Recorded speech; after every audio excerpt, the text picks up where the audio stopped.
Graça e paz, irmãos. Se de repente o painel do seu carro ficar desse jeito aqui, ó, o que você faz? Nós temos algumas opções. A primeira delas é colocarmos uma fita isolante no painel para não vermos isso e acharmos que com isso o problema resolveu, mas sabemos que não vai funcionar. A segunda alternativa, dentre outras, é nós podemos destruir o painel. Ficarmos irritados, destruir o painel, a luz vai apagar, mas o problema não vai resolver, nós sabemos, isso é óbvio. Ou nós podemos levar o carro num mecânico e pedir para ele examinar, ó, a luz acendeu, e ele vai falar assim, o problema não está na luz, o problema está em alguma parte elétrica ou do motor. Então ele vai investigar mais a fundo, é isso que acontece, e também nós sabemos disso. Agora, o que isso tem a ver com a nossa vida espiritual? Muitas vezes, na nossa vida, dos nossos filhos, no nosso casamento, relacionamentos na igreja, de amigos, as luzes de advertência indicando problemas, elas aparecem num comportamento, num linguajar, num relacionamento, numa forma de se vestir, numa forma de negociar, de comprar, no comportamento externo nosso, atitudes, palavras, tudo, ele aparece dando um sintoma, tem alguma coisa errada. Não está de acordo com a palavra de Deus, não é para ser assim. E nós temos algumas alternativas e que nós infelizmente cometemos de forma errada. A primeira é nós taparmos os nossos olhos, fingir que não aconteceu nada. Ah, é assim mesmo, todo mundo tem problema, deixa que a pessoa se vira. Não vai resolver. A segunda opção, usando o mesmo exemplo, é nós podemos destruir, né, a pessoa com as nossas palavras, acusando, criticando, cobrando. Nós podemos nos afastar das pessoas, falar, deixa que elas se virem.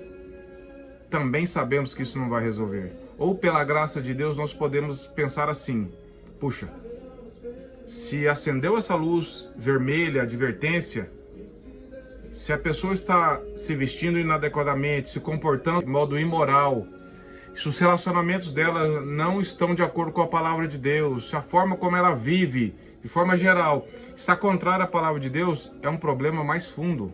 Nunca é só no comportamento. O comportamento é a luz que acendeu no painel. O problema está no coração, na mente que não está renovado pela palavra, num coração que não está ganho pela verdade. Então não adianta eu fingir que não existe, não adianta eu ir lá cobrar, destruir a pessoa com palavras, ignorar isso, criticar, cobrar, seja lá o que for. Eu tenho que pedir sabedoria de Deus primeiro para orar pela pessoa e sabedoria de Deus para ajudá-la com o evangelho.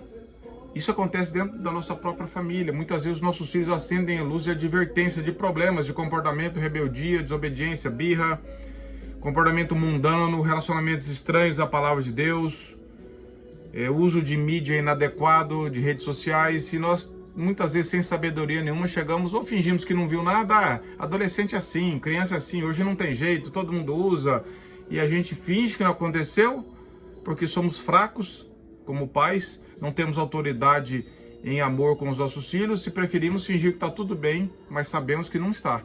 Ou nós podemos, de forma autoritária, legalista, errada, destruir os nossos filhos com palavras, com cobranças, colocar ordens do nada, sermos estúpidos no linguajar. Isso também não vai resolver, vai piorar a situação. Ou pela graça de Deus nós podemos falar, Senhor, me dê sabedoria para orar pelos meus filhos, para pastorear o coração deles com o evangelho. Nós precisamos atingir o coração dos nossos filhos com oração, pedindo graça a Deus para que o Espírito Santo produza vida e arrependimento no coração, renovando a mente deles com a palavra. É isso que vai fazer a luz apagar, é investigar a fundo o coração, a causa e não apenas o sintoma. O sintoma vai resolver se a causa lá, o Espírito Santo nos dê sabedoria para agirmos, sermos instrumentos da graça de Deus na vida dos nossos filhos, da nossa esposa, do nosso cônjuge de forma geral, dos nossos relacionamentos na igreja. Mas nós queremos fingir que não viu ou queremos destruir, mas nós precisamos aprender a orar uns pelos outros, amar uns aos outros, corrigir, nos exortarmos mutuamente em amor, na palavra, pastoreando o coração com o evangelho. Que Deus nos dê um coração assim, sabedoria, para não destruirmos e não piorarmos o que já está ruim. Mas pela graça de Deus, sermos instrumentos da graça na vida dos nossos filhos, do nosso cônjuge, dos nossos irmãos em Cristo, para que possamos juntos, porque dependemos da mesma graça, eles precisam da mesma sabedoria para agir conosco, e assim nós podemos nos exortar mutuamente, crescermos a plenitude de Jesus Cristo, do conhecimento dele, que vai nos transformando à semelhança de Cristo. Que Deus nos dê essa sabedoria para agirmos de forma correta. Que Deus te abençoe.